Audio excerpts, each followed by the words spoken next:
Et si l'amant, confirmé par le Créateur, échappe aux serres de l'aigle de l'amour, il entre dans le royaume de la connaissance.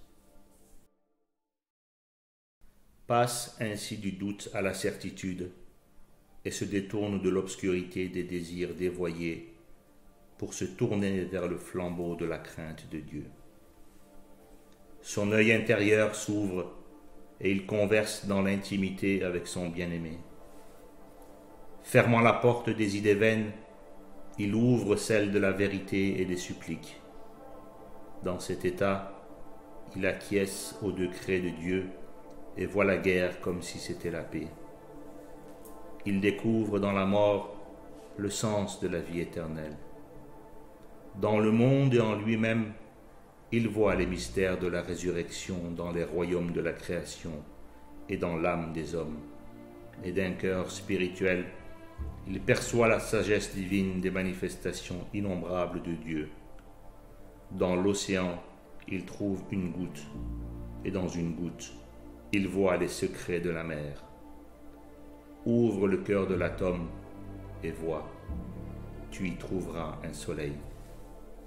En cette vallée, le voyageur au regard perspicace ne voit dans l'œuvre de Dieu ni contradiction ni incongruité. Il s'exclame sans cesse: il n'est pas de défaut dans la création du Dieu de miséricorde.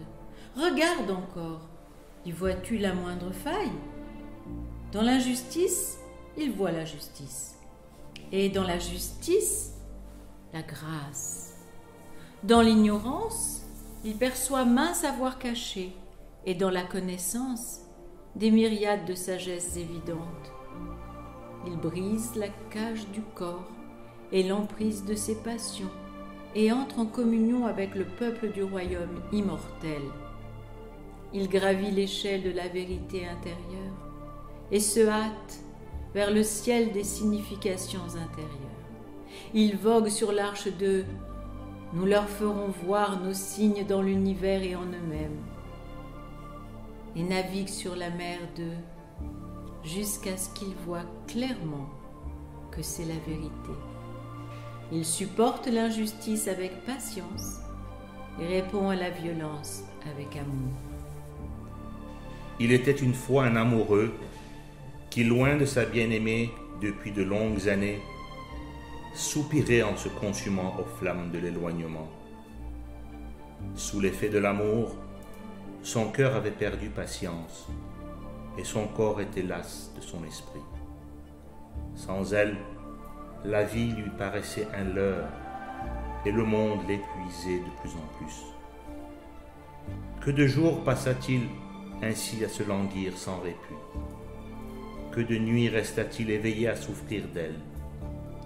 Son corps n'était plus qu'un soupir. La blessure de son cœur l'avait réduit à un cri de tourment. Il était prêt à offrir 1000 vies pour goûter une seule fois à la coupe de sa présence. Mais même cela n'était pas à sa portée. Les docteurs n'avaient aucun remède pour lui et ses camarades évitaient sa compagnie. Las, les médecins sont sans remède pour le malade d'amour, car seule la faveur de l'aimer peut le sauver. À la fin, l'arbre de son désir produisit le fruit de la détresse, et du feu de son espoir, il ne resta que cendre. Un soir, alors que las de vivre, il sortait de chez lui pour se rendre sur la place du marché, il s'aperçut qu'un garde le suivait. Il se mit à courir. Le garde à ses trousses, rejoint par d'autres gardes. Ils barrèrent toute issue à l'infortuné. Affolé, courant çà et là, le malheureux se disait: ce garde est sûrement Israël, l'ange de la mort, qui me suit de près. Ou alors, c'est un tyran plein de haine et de méchanceté. Ses pieds transportaient ce malheureux, lui que les flèches de l'amour avait transpercé, tandis que son cœur gémissait. Arrivé au pied du mur d'un jardin, il l'escalada à grand-peine. Il vit qu'il était très haut, mais oublieux de sa vie, il se jeta dans le jardin. Alors, il découvrit sa bien-aimée qui, une lampe à la main, cherchait une bague qu'elle avait perdue. Apercevant sa ravissante amie, l'ami, au cœur brisé, eut le souffle coupé, levant les mains au ciel en prière et s'écria : Ô Dieu, accorde gloire, richesse et longue vie à ce garde. Il est l'ange Gabriel venu guider ce pauvre homme, à moins qu'il ne soit Israël qui redonne vie au misérable que je suis. Ces paroles étaient justes, car l'homme découvrait, sous l'apparente brutalité de ce garde, mainte justice cachée, et voyait, sous le voile, mainte miséricorde. Sous l'impulsion de la colère, le garde avait conduit cet assoiffé du désert de l'amour à la mer de la bien-aimée, et par la lumière des retrouvailles, il avait dissipé les ténèbres de la séparation. Il avait conduit l'éloigné au jardin de l'approche et le malade vers le médecin des cœurs. Si cet amant avait pu voir la fin, il eût dès le débit béni le garde, prié pour lui et perçu sa tyrannie comme justice. Mais le dénouement lui était voilé. Il avait commencé par gémir et se plaindre. Cependant, ceux qui voyagent dans le jardin de la connaissance véritable, voyant la fin dans le début, perçoivent la paix dans la guerre et la réconciliation dans la discorde. Telle est la condition des voyageurs de cette vallée. Mais ceux des vallées supérieures voient dans la fin et le commencement une seule et même chose. En fait, ils ne voient ni commencement ni fin, ne considèrent ni premier ni dernier. Mieux, les habitants de la ville de l'immortalité qui réside au jardin céleste ne voient même pas ni premier ni dernier.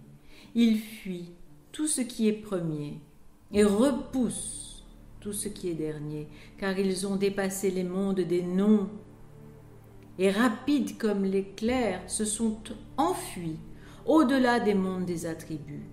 C'est ainsi qu'il est dit: la perfection de la croyance en l'unité de Dieu est de lui refuser tout attribut. Et ses habitants ont établi leur séjour à l'ombre de l'essence divine. C'est à ce propos que Haji Abdullah, que Dieu le Très-Haut bénisse ses saintes âmes, a fait une subtile remarque et commenté avec éloquence l'extrait.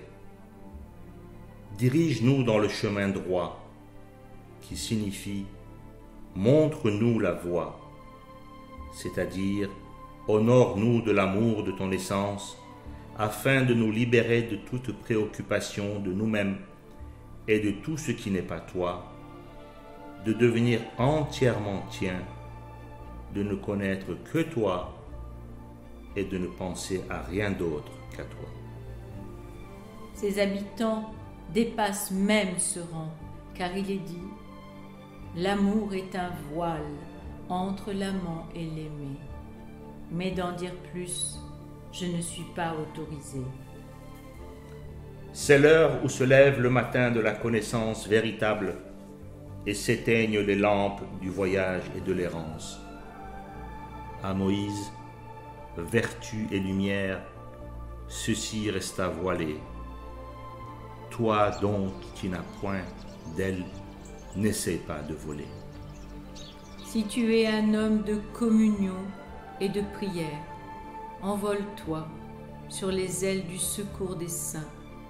afin d'apercevoir les mystères de l'ami et d'atteindre les lumières du bien-aimé. Nous sommes à Dieu et nous retournons à lui. Parvenus au terme de la vallée de la connaissance, dernière étape de la limitation, le voyageur entre dans la première étape de l'unité.